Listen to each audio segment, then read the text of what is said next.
Mula sa number 1, Smart Dishwashing Paste. Ang galing-galing mo! Smart dishwashing paste ko.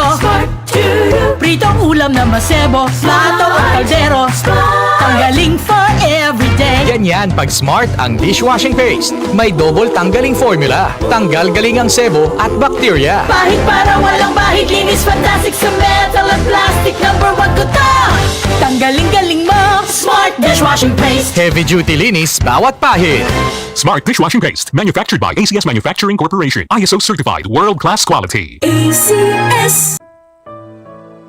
Pagbasa sa Aklat ng Kawikaan, Kabanata 11, Talata 1 hanggang 31. Kasuklam-suklam kay Yahweh ang timbangang may daya, ngunit kasiyahan naman ang timbangang tama. Kahihiyan ang laging dulot ng kapalaluan, ngunit pagpapakumbabay, nagbubunga ng karunungan. Ang tuntunin ng matuwid ay katapatan, ngunit ang masamay wawasakin ng kanyang kataksilan. Walang halaga ang yaman sa araw ng kamatayan, ngunit ang katwiran ay naglalayo sa kapahamakan. Mas panatag ang landas ng tapat ang pamumuhay, ngunit nabubuwal ang masasama sa sariling kabuktutan. Ang katuwiran ng mga matuwid ang nagliligtas sa kanya, ngunit ang masama ay bilanggo ng kanyang masamang nasa. Ang pag-asa ng masama ay kasama niyang pumapanaw. Ang umasa sa kayamanan ay mawawalang kabuluhan. Ang matuwid ay inilalayo sa bagabag, ngunit ang masama ay doon bumabagsak. Ang labi ng walang Diyos sa iba ay mapanira, ngunit ang dunong ng matuwid ay nagliligtas ng kapwa. Kapag ang matuwid ay pinagpapala, ang bayan ay nagagalak, ngunit higit ang katuwaan kapag ang masamay napapahamak. Dahil sa salita ng matuwid, ang bayan ay tumatatag,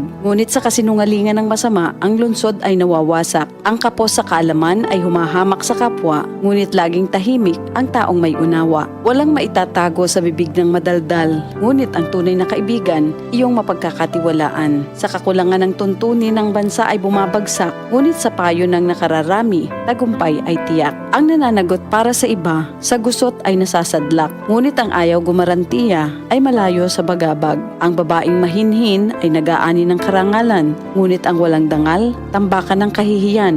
Lagi sa kahirapan ang taong tamad, ngunit masagana ang buhay ng isang masipag. Ang taong mabait ay nag-iimpok ng kabutihan, ngunit winawasak ng marahas ang sarili niyang buhay. Ano man ang anihin ng masama ay walang kabuluhan, ngunit ang gawang mabuti ay may pagpapalang taglay. Ang taong nasa matuwid ay makasusumpong ng buhay, ngunit ang landas ng masama ay patungo sa kamatayan. Ang kaisipang masama kay Yahweh ay kasuklam-suklam, ngunit ang lakad ng matuwid kay Yahweh ay kasiyahan. Ang taong masamay di makaliligtas sa kaparusahan, ngunit hindi maaano ang nabubuhay sa katwiran. Ang magandang babae ngunit mangmang naman ay tila gintong singsing sa nguso ng baboy. Anumang nais ng matuwid ay nagbubunga ng kabutihan, ngunit ang mahihintay lang ng masama ay kaparusahan. Ang taong mapagbigay ay lalong yumayaman, ngunit naghihirap ang tikom ng mga kamay. Ang taong matulungin sasagana ang pamumuhay, at ang marunong tumulong ay tiyak na tutulungan. Sinusumpa pa ng lahat ang nagkakait ng butil, ngunit pinupuri ang nagbibigay ng pagkain.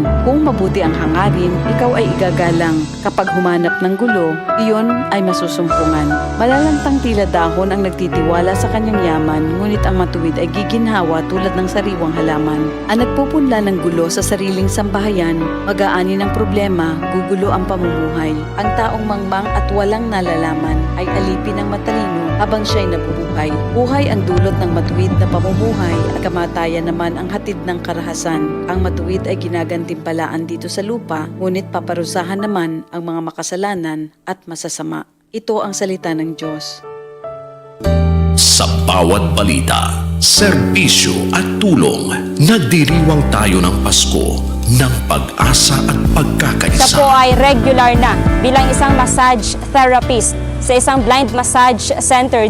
Dahil po sa tulong ng RMN, sigurado makakarating ang Pasko kay Kuya Rodolfo. Katong na-diagnose ko og breast cancer 2003. RMN usa sa nitabang nako financially. Sa RMN, makakarating ang balita Ang entertainment at public service. makakarating ngayong Pasko. RMN Manila, DCXL News 558, Pag-asa, serbisyo at Pasko para sa bawat Pilipino. Makarating.